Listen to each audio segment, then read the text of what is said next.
Maayong adlaw sa tanan, so tingtugnaw na pod, so magsuot-suot na pod ta og jacket. Kuyugi ko ninyo di ako diri sa maong tindahan kay magpalit og tissue.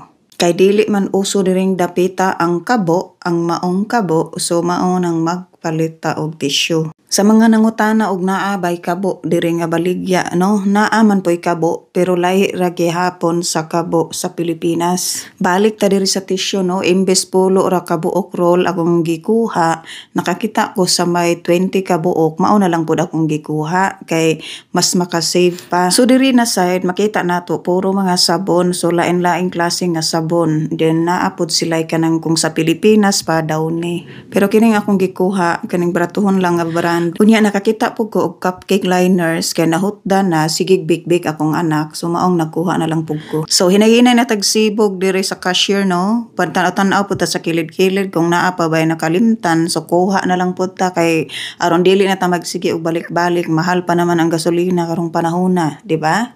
So pareha aning napkin og liners, o di ba? Daghang salamat sa pagtan-aw ug amping mong